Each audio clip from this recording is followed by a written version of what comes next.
श्रद्धाशील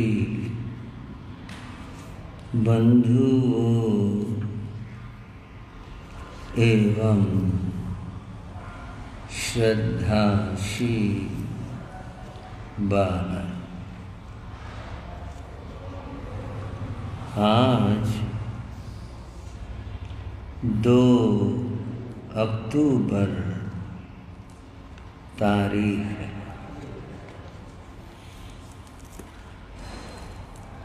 2 अक्टूबर तारीख से क्या भाव? तारीखें तो आती हैं, हर रोज कोई एक तारीख होती है,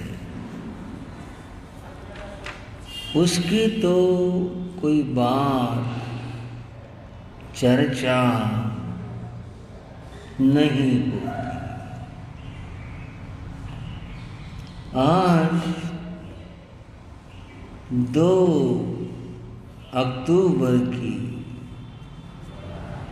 क्या विशेष बात है? बंधुओं, आप सभी जानते हैं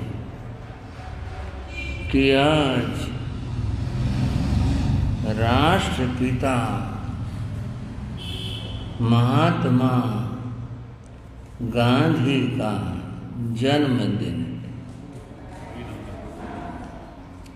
इसके साथ भारत माता के एक और लाल बहादुर शास्त्री का भी जन्मदिन है। पहली बात 2 अक्टूबर की, जिस किसी तिथि से, तारीख से किसी महापुरुष का नाम जुड़ जाता है तो वह है तिथि तारीख अमर हो जाती। तारीख और तिथि की बात क्या? महापुरुष का तो जिस किसी वस्तु से, स्थान से कोई संबंध हो जाए वही अमर हो जाता। गांधी जी पेंसिल से लिखा करते, घिसते घिसते छोटी सी रह गई थी पेंसिल। कई लोग इस बात के पीछे लगे थे, अभी पकड़ने में असुविधा हो रही है तो ये हमें मिल जाए। गांधी जी बड़ी ले लें, हमसे ले लें, ये हमें मिल जाए। बंधुओं, क्या एक पेंसिल की बात, वो भी घिसी हुई छोटी सी बची हुई, उसका मूल्य महत्व उसके पेंसिल होने से नहीं, गांधी के द्वारा प्रयोग होने से। ऐसे ही अन्य वस्तुओं की बात है, ऐसे स्थानों की बात है। आज जिन स्थानों को तीर्थ कहा जाता है, उन स्थानों पर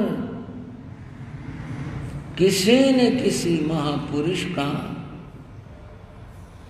आगमन, ठहरना, निर्वाण, जन्म कुछ न कुछ रहा होगा। इसलिए ये तीर्थ बन गए। बात 2 अक्टूबर की थी।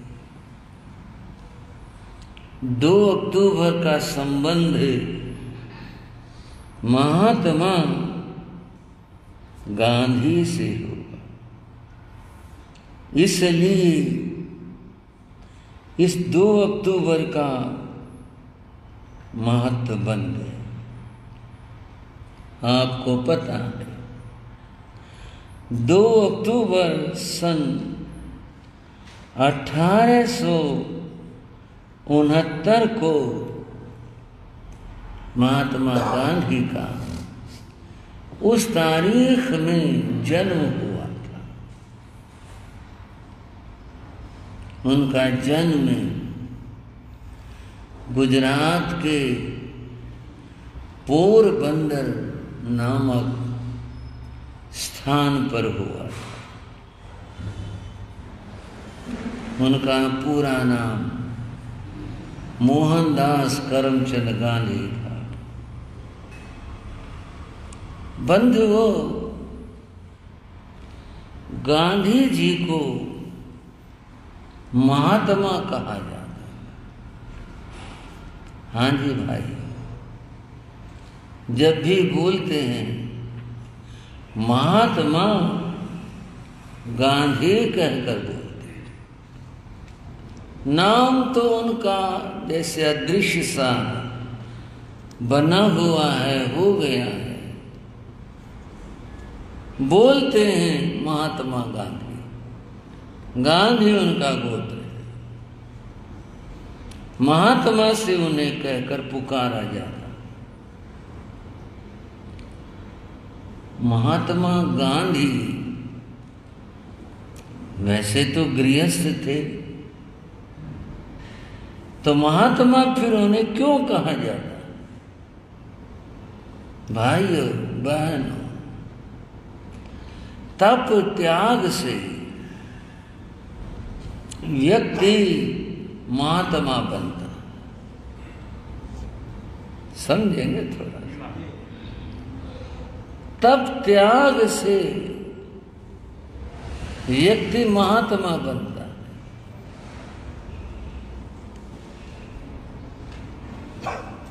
एक परंपरा है भारत में। वो कोई व्यंग के रूप में तो नहीं कह रहा, मैं तो बस बात चल रही है। कई लोग त्यागी कहलाते हैं, कई बैरागी कहलाते हैं। यूं नहीं, परंपराएं हैं उनकी, उस नाम से जाने जाते हैं। लेकिन है तो गृहस्थ, परिवार है, जमीन है, जायदाद है, सब कुछ है, पर कहलाते हैं। समझ लें फिर से, तप और त्याग से व्यक्ति महात्मा बनता है, कहलाता। जहां तक वेश की बात है, मैं स्वयं प्रभु के इस मंगल वेश को धारण करने का सौभाग्य रखता हूं, पर जो विचार है उसकी बात बता रहा। महावीर प्रभु ने कहा, लोगे लिंग प्रयोजनम, ये वेश संसार में परिचय के लिए है। ये महावीर ने कहा। भाइयों, ये परिचय के लिए है, ये कहीं नहीं आया शास्त्र में कि ये मोक्ष के लिए। वेश से मोक्ष नहीं है, वेश साधन है। जैसे वेश को देखकर हर आदमी समझ जाता है ये साधु है। साधु जान करके उसको कोई ऐसी बात संसार संबंधी, तू ये कर दे, ऐसा कर दे, ये तो महात्मा भाई, इनको नहीं टोकना, इनको नहीं कहना। ये सहयोगी तो है, पर मोक्ष देने वाला व्यक्ति का तब त्याग है। महात्मा गांधी महात्मा कैसे कहलाए? एक बार उनका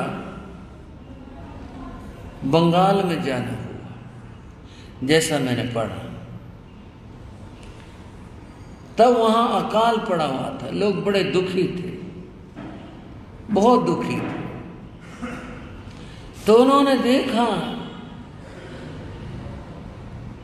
कितने लोगों के शरीर के ऊपर, जिसको आप कमीज कहते, ये थी नहीं, खाली नीचे बस कुछ बांधा हुआ था, उसी में फिरते थे लोग। बहुत लोग तो मांगते थे, कोई मेहनत मजदूरी करते थे, बस ऐसे ही करते थे, पहनने को कमीज नहीं। गांधी ने उसी दिन मन में प्रतिज्ञा की, जब तक मेरे देश में एक व्यक्ति भी बिना कमीज के अभाव में रहेगा, त्याग में तो कोई कुछ भी करो, अभाव में रहेगा, मैं कमीज नहीं पहनूंगा। भाइयों, कितनी संवेदना है, कितनी पीड़ा है, और दूसरे के दुख की कितनी अनुभूति है। ये लोग बिना कमीज के बेचारे गुजारा कर रहे हैं, मैं नहीं कमीज पहनूंगा। और उन्होंने उस दिन कमीज उतार दी, पहनी नहीं, चादर हो गई। ये त्याग है ना। मैंने कहा तप और त्याग से व्यक्ति महात्मा होता है। एक वेश से पहचान तो बनती है, परंतु सही अर्थों में तप और त्याग से व्यक्ति महात्मा होता है, इसलिए वे महात्मा कहलाए। एक बार उसे क्या कहूं, अद्भुत कहूं या मजे की कहूं? अद्भुत बात हुई, मजे की बात हुई। गांधी जी कहते हैं, जमुना लाल बजाज के यहाँ ठहरे। बजाज से मतलब कपड़े का काम करते थे, ये नहीं है, इस नाम से पुकारे जाते थे। बहुत पैसे वाले व्यक्ति थे, उनके ठहरे। उनके घर में एक छोटा बच्चा था। अब छोटा 4-5 वर्ष का होगा लगभग सा। तो गांधी जी को बच्चों से प्यार था। उन्होंने उस बच्चे को दुलारा, पुचकारा, गोदी में लिया, उससे बात करने लगे। उस बच्चे ने गांधी जी से एक सवाल किया, आपने कमीज क्यों नहीं पहनी? आपने कमीज क्यों नहीं पहनी? गांधी ने कहा उस बच्चे को, मुन्ने मेरे पास कमीज नहीं है। अच्छा, आपके पास कमीज नहीं है? ना, मेरे पास कमीज नहीं है, मैं आपको ला के देता हूं। कहां से लाओगे? मैं अपनी मां से लाऊंगा। अच्छा। वो गया दौड़कर मां के पास और बोला, वो जो अपने आए हैं ना गांधी अंकल, उनके लिए कमीज दे दो। वो जानती थी गांधी तो कमीज नहीं पहनते, पर बच्चे की जिद थी। उन्होंने एक कमीज उतारी, खूंटी से जहां रखी थी ली, वहां से उसको दे दिया। वो तो उछलता हुआ गया खुशी खुशी, बोला लो मैं आपके लिए कमीज लेके आया, लो कमीज पहनो। गांधी ने हाथ में कमीज तो पकड़ ली, पर बोले, मुन्ने मैं ये कमीज नहीं पहनने का। क्यों नहीं पहनोगे? वो बोले, मेरा काम एक कमीज से नहीं चलेगा, एक कमीज से मेरा काम नहीं चलेगा, तो मैं आपको एक और कमीज ला के दे देता हूं। बोले ला दो। वो गया और एक कमीज और अपने माँ से मांग लाया। बोले लो अब तो आप पहनो, अब आपका दो कमीज हो। बोले नहीं, मेरा 2 कमीज से काम नहीं चलेगा, आखिर आप कितने कमीज पहनोगे?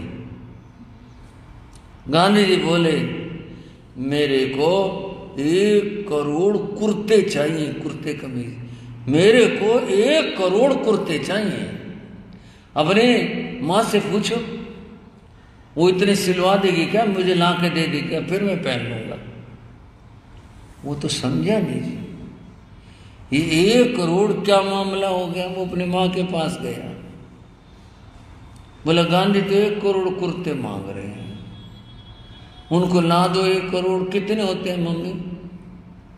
1 करोड़ कुर्ते कितने होते हैं? माँ ने कहा 1 करोड़ कुर्ते, 1 करोड़ कुर्ते बेटा कमरा भरे पता नहीं कितने, उसमें भी ना इतने। बोले इतने कमीज का वो करेंगे क्या? इतनी सारी कमीज वो ले करके करेंगे क्या? माँ बोले ये तुमसे पूछो, वो क्या करेंगे इतने। बच्चा बोला आखिर आप ये बताओ आप इतने कमीज का करोगे क्या?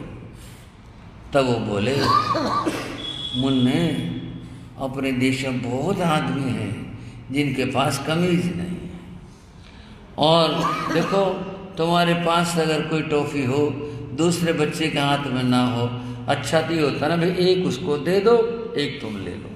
बोले हाँ। बोले ऐसे ही जब तक उनको कमीज नहीं मिलेगी ना मैं कमीज पहनूंगा नहीं, मेरे पास जो भी कमीज आती है मैं उनको दे देता हूँ। अब वो 1 करोड़ आदमी हैं, तुम 1 करोड़ कमीज ला दो, मैं उनमें बांट दूंगा, एक जो बचेगी वो मैं पहनूंगा। बंधु मैं कह रहा था महात्मा तप और त्याग से बनता है। गांधी जी के जीवन में तप और त्याग था। ये जो मैं आज आपसे बात कर रहा हूं ये कोई राजनीति पॉलिटिकल बात नहीं है, ये एक व्यक्ति के उस व्यक्ति की बात है जिसके जीवन में तप और त्याग था। ये चर्चा गांधी नाम से तप और त्याग की चर्चा है। आप देखो उस व्यक्ति की बात, उसके तप और त्याग की बात, उनकी सोच बताता हूं। गांधी जी की सोच क्या है। एक बार गांधी जी कहीं गए थे तो वहां पत्रकारों ने घेर लिया। अब पत्रकारों को तो फिर चाहिए ना मैटर चाहिए, कोई व्यक्ति बड़ा आदमी चर्चित आदमी कोई आया हो, उनको तो समाचार बनाने होते हैं। गांधी जी को घेर लिया, पत्रकारों ने तरह तरह के सवाल पूछे, आंदोलन को लेकर के पूछे, कुछ और पूछे। एक पत्रकार ने बड़ा विचित्र सवाल कर दिया। उसने गांधी से पूछा महात्मा जी जब देश आजाद हो जाएगा, आप कोशिश कर रहे हो, आपको सफलता जब मिल जाएगी, देश आजाद हो जाएगा, ये बताइए आप कौन सा पद लेना पसंद करोगे? राष्ट्रपति बनोगे, प्रधानमंत्री बनोगे या पार्टी के अध्यक्ष बनोगे? आप क्या बनना पसंद करोगे? भाइयों अगर ये बात मैं आपसे यूं पूछूं, आप भी गांधी को कुछ सुझाव दोगे, क्या क्या चाहोगे, क्या अच्छा रहेगा गांधी के लिए? पत्रकार ने कहा ये बताओ आप कौन सा पद लेना पसंद करोगे? अब पद तो जो मैंने अभी बोले यही हैं, बड़े बड़े पद। तो राष्ट्रपति का पद बड़ा पद है, प्रधानमंत्री का है, अब और बाकी तो सब छोटे पद हैं। या पार्टी अध्यक्ष वो भी एक बड़ा पद होता है। उसने तो बड़ा विचित्र सवाल कर दिया, आप कौन सा पद लेना पसंद करोगे? गांधी जी तत्काल बोले भाई पहली बात तो मुझे मेरी किस्मत ऐसी नहीं लगती मेरा देश आजाद हो जाए। अगर ऐसा हो देश आजाद हो जाए और पदों के बाद बंटवारे की बात हो जाए तो मैं एक टोकरी लूंगा और एक झाड़ू लूंगा। भाइयों सुन रहे हो ना, क्या मांगा, क्या कहा, क्या कही उन्होंने अपनी कल्पना। मैं एक क्या लूंगा, एक टोकरी लूंगा और एक झाड़ू लूंगा, और जो सबके मोहल्ले साफ करके आते हैं उनका मोहल्ला मैं साफ करके आऊंगा। उनका मोहल्ला कौन साफ करे, वो तो सबके मोहल्ले साफ करके आते हैं, सड़क साफ करते हैं, गली साफ करते हैं। और वो जमाना तो बंधु क्या बात कहूं, कहा नहीं जा सकता, सुना भी नहीं जा सकता। जब ये सिस्टम कुछ और ही थे, उस समय तो कच्चा प्रबंध होता था, कच्चे टॉयलेट का। लोग घरों की छतों पर बना करके उसे जाते थे, सारा परिवार का मल इकट्ठा होता था और उनके परिवारों से कोई बहन या कोई आदमी आता, तसला भर करके ले जाता, सर पे उठा के ले जाता था। वो भी तो इंसान है ना, इंसान थे। कोई सोच सकता जरा सा कुछ, एक छींट भी अगर किसी व्यक्ति को लग जाए तो वो साबुन से धोने की बात सोचता कि ऐसे पानी से नहीं बात बनेगी, साबुन से हाथ धो। एक छींट अगर कहीं लग जाए शरीर पर, और वे बेचारे तसला भर करके उठा करके सारे घर की गंदगी उठा के ले जाते। इंसान थे लोग, कैसे कैसे कैसा जमाना रहा, क्या स्थितियां रही। गांधी ने कहा मैं उनके मोहल्ले साफ करूंगा, अगर आजादी मिल गई, देश में आजादी आई, तो मैं उनके यहाँ झाड़ू दे के आया करूँ, उनकी सफाई करूँ। क्या विचार है भाई, कोई आदमी कल्पना कर सकता है इस बात के अपने लिए मैं ऐसा काम करूं। और गांधी ने स्पष्ट सबके बीच में कहा मैं ये काम करूंगा, ये पद मैं लूंगा। इसलिए गांधी राष्ट्रपिता कहलाए। पिता वो है जो सारे बच्चों का समान ख्याल रखे, जो छोटा हो चाहे बड़ा हो, वो पिता है। गांधी पिता यूं कहलाए कि बड़े से बड़े उच्च अधिकारी और बड़े से बड़े धनी पैसे वाले, और वो ऐसे गरीब जिनकी मैं बात कर रहा हूं, उन मजबूर लोगों को, उन गरीब लोगों को, उनके लिए भी वो उतना ही सोचता है। जो छोटे से लेके बड़े तक का सोचे वो पिता है। गांधी यूं ही राष्ट्रपिता नहीं बन गए, चलो भाई एक पर्ची दे दी, आप राष्ट्रपिता बन गए। गांधी को कोई पर्ची नहीं दी किसी ने, किसी ने कहा ये पास कर दिया भाई आप, चलो आपको राष्ट्रपिता कहेंगे, किसी ने ये पास नहीं किया अपने कार्यों से। गांधी जी उन व्यक्तियों के प्रति ये सोचते हैं, उनका ये विचार है, कितनी उनकी बात ऊंची, महान, कितनी संवेदना, कितना त्याग, कितना अहिंसा का भाव उनके मन में था, उनके प्रति इस प्रकार का सोचते। थोड़ी सी गांधी जी के जीवन की कुछ और बात आपको बताता हूं। गांधी जी बड़े हुए, यूं तो सारा कुछ उनकी जीवनी में लिखा हुआ है, आपने पढ़ी होगी, नहीं पढ़ी है तो आप सब भाइयों को मैं कहना चाहूंगा गांधी जी की आत्मकथा जरूर पढ़ो। अगर एक सच्चे इंसान की कथा जाननी हो कि सच्चा इंसान क्या होता है, तो गांधी की आत्मकथा जरूर पढ़ो, जो उन्होंने स्वयं लिखी है अपने बारे में, जरूर पढ़नी चाहिए। किसी ने मुक्ति का मार्ग जानना हो, महावीर की कथा पढ़ो। किसी ने एक सच्चा इंसान को देखना हो तो गांधी की आत्मकथा पढ़ो। गांधी जी की बहुत बातें हैं। गांधी जी पढ़ रहे थे, उस जमाने में बैरिस्ट्री की पढ़ाई सबसे ऊंची होती थी। गांधी जी वहां तक पहुंच गए और पेरिस्ट्री की पढ़ाई भारत में नहीं होती थी, विदेश में होती थी। उसको विलायत कहते थे, इंग्लैंड कहते थे, वहाँ होती थी और उसके लिए वहाँ जाना होता था। गांधी जी ने अपनी माता से कहा कि माता, मैं बैरिस्ट्री करना चाहता हूँ और इसके लिए मुझे विलायत जाना होगा। माँ चुप हो गई। वो अपने बेटे को बाहर भेजना नहीं चाहती थी। उसका यही ख्याल था, आज भी है ये बात, कि जो बच्चा बाहर जाना चाहता है, हमारा साहब क्या करें। हमारे से पूछते हैं बहुत सारे आदमी। खतरा एक ही है कि बाहर गया और वो हमारे से गया। हाँ जी भाई, ठीक है ना ये बात। ज्यादातर लोगों का ये ख्याल है, बोले वापस लौट के नहीं आएगा, ये ख्याल रहता है। उनकी माँ को भी ये ख्याल था। गांधी बोले मैं पढ़ने के लिए विदेश जाना चाहता हूँ।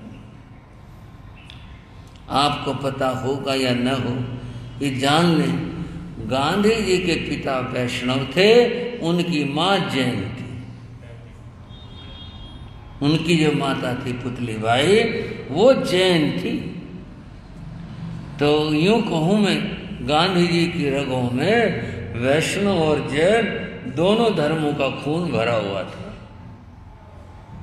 मां कहने लगी, बेटा इसके लिए तो मेरे गुरु की इजाजत लेनी पड़ेगी। अगर मेरे गुरु कह दें कि तू चला जा तो फिर चले जाना, मैं नहीं कहने दी। वो कहाँ पर है? उस समय मैं नहीं बता सकता, उसी नगर में थे या कहीं आसपास थे। एक जैन मुनि थे, उनका नाम था मुनि बेचरदास। क्या नाम था? क्या नाम था जी? मुनि बेचरदास। उनकी मां गांधी को मुनि बेचरदास के पास ले गए। मुनि बेचरदास ने सारी बात सुनी, गांधी की भावनाएं भी सुनी, मां की भावनाएं भी सुनी। मुनि बेचरदास बोले गांधी जी को, अगर तू हमारे से 3 प्रतिज्ञा ले ले और उन पर पक्का रहे तो जा, चला जा। क्योंकि वो शिक्षा के बारे में निश्चित रूप से मुनि बेचरदास इस विचार के रहे होंगे कि पढ़ना चाहिए। कई लोग तो शिक्षा के खिलाफ होते हैं, लेकिन वो इसके तो हक में रहे होंगे, पर साथ में ये कहा कि मुझसे 3 प्रतिज्ञा ले ले, तो वो कभी नहीं करेगा। गांधी जी ने पूछा, जी क्या? पहली प्रतिज्ञा करवाई, तूने कभी मांस नहीं खाना। वहां विदेश में शाकाहारी भोजन के लिए कठिनाइयां होती हैं। अब तू ये देख उन कठिनाइयों को पार कर लेगा, नहीं कर लेगा, क्या करेगा। लेकिन ये प्रतिज्ञा कर कि मांसाहार नहीं करना। किसी चीज में मांस, अंडा, मछली, कोई चीज का अगर अंश भी होगा तो तू वो नहीं खाएगा। गांधी का परिवार शाकाहारी था, उनमें संस्कार थे। बोले नहीं, हम तो यहां भी नहीं खाते। बोले बस ठीक है, विदेश में नहीं, विदेश में भी ध्यान रखना, और कोई भी चीज अगर लो तो इस विचार के साथ लेना, प्रतिज्ञा कर ले। दूसरी प्रतिज्ञा मुनि बेचरदास ने करवाई गांधी जी को, शराब नहीं पीना, कोई नशा नहीं करना। वहां पर कुछ चीजें लोगों ने बस ऐसी ही प्रचारित कर रखी हैं नशे करने वालों में। कई तो यूं कहते हैं नशा करने से बड़ी ताकत आ जाती है, उससे गमों से छुटकारा मिल जाता है। कुछ यूं कहते हैं शराब पी लेने से जो है खाना हजम हो जाता है। कोई कहते हैं शराब पीने से, पता नहीं कैसी कैसी बातें जोड़ रखी नशों के बारे में। सब सारे के सारे क्या शब्द कहूं, मैं मुनि हूं, मुझे मर्यादा में बोलना है, अन्यथा विडंबना व्यर्थ की, ऐसी ऐसी बातें जोड़ रखी। आपको बीच में एक बात बताऊं, गुरु महाराज के एक शिष्य थे बड़ौदा के।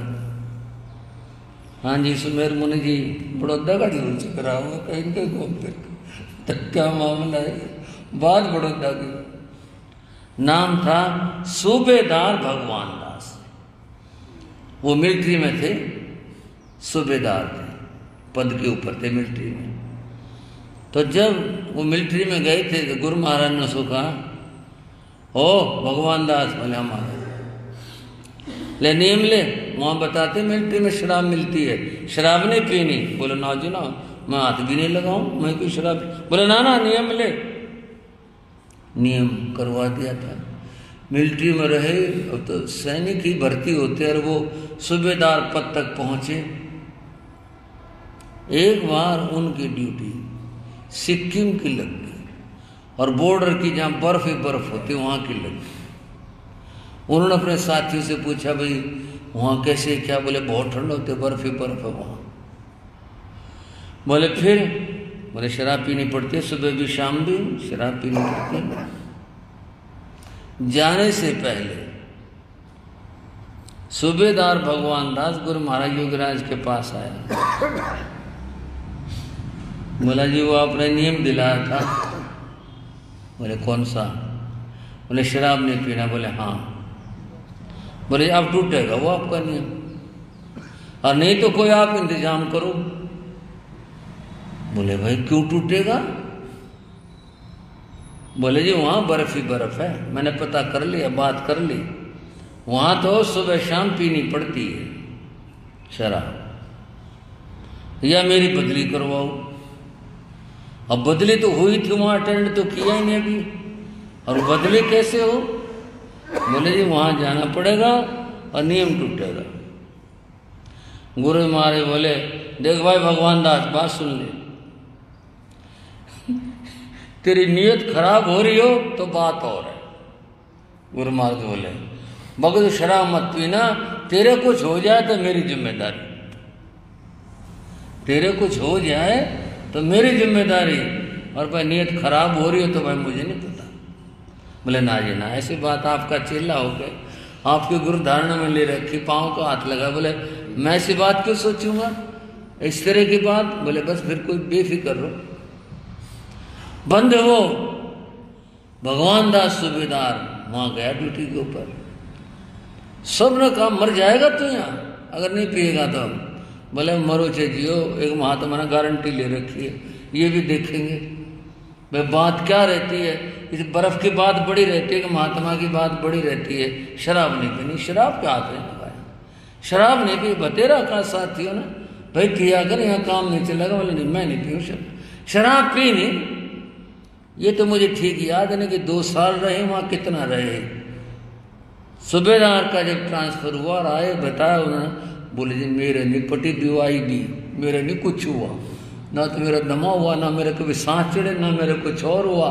शराब को हाथ मैंने नहीं लगा। सारे ताज्जुब करा करते, हाथ को इशारा करना, और शराब नहीं पीता ही हो, यूं कहा करते मुझे वहां, और मैंने नहीं पी। महापुरुषों की बात। मुनि बेचरदास ने कहा गांधी शराब नहीं पीनी। बोला जी नहीं पीऊंगा। और तीसरी बात कही, कभी किसी स्त्री को बुरी निगाह से नहीं देखना। जब तेरा विवाह हो, जो कुछ हो, तेरे अपने जीवन की बात है, लेकिन विदेश में जा रहा है, इसका पालन करना। बंधुओं, गांधी ने नियम लिया तीनों बातों का, और मुनि बेचरदास ने कहा कि अब तुम जा सकते हो।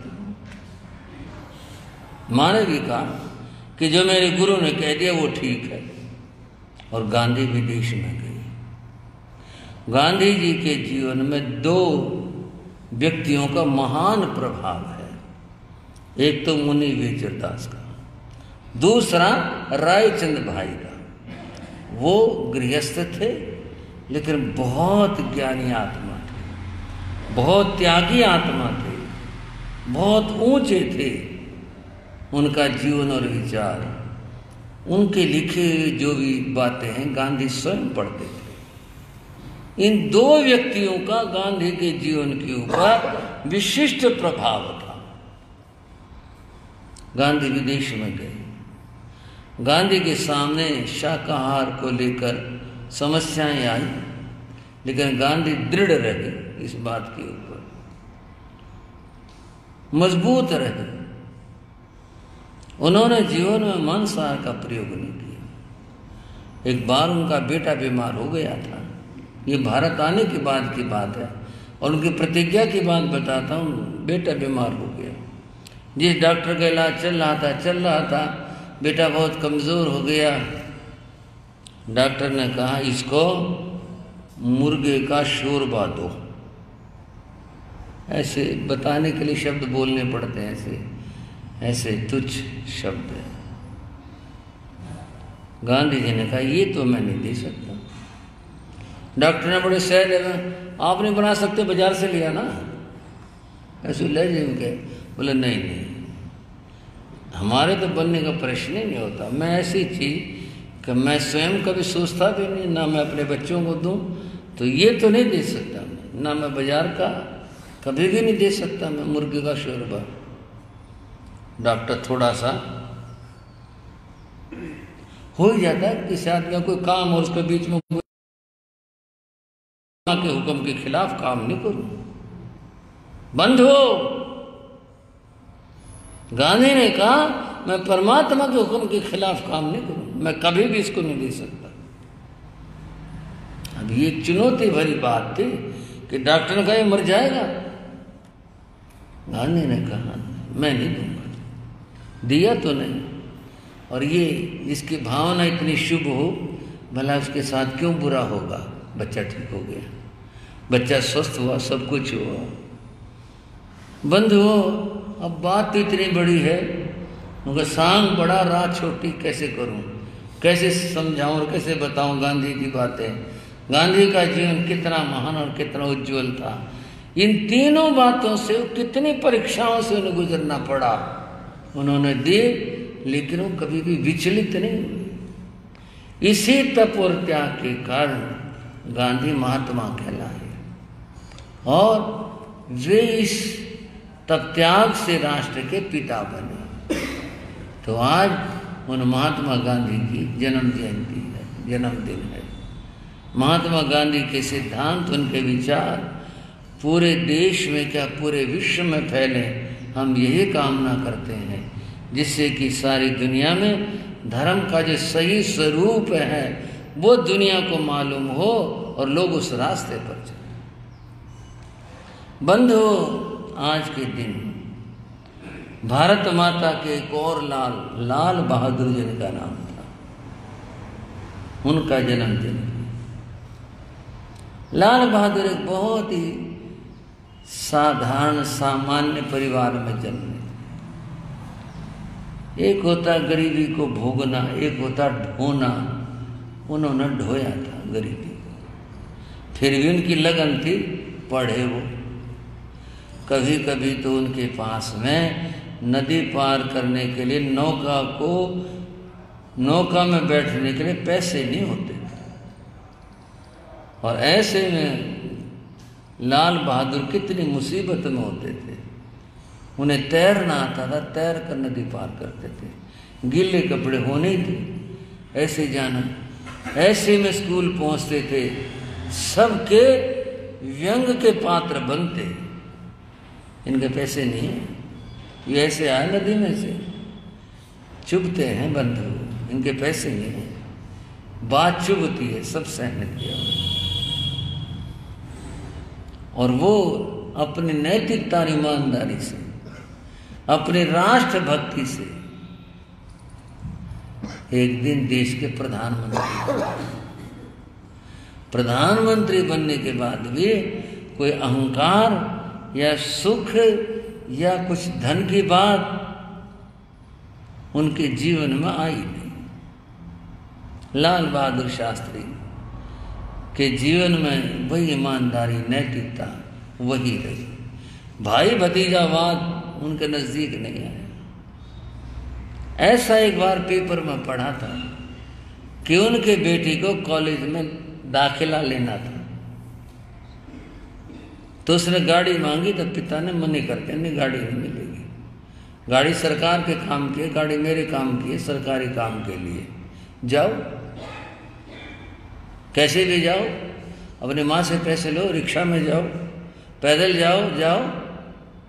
और एक और बात कही, कॉलेज में दाखिले में लाइन में लगना, ये नहीं कहना वहां जाकर के मैं प्रधानमंत्री का बेटा हूं, कोई सुरक्षा कर्मचारी साथ नहीं।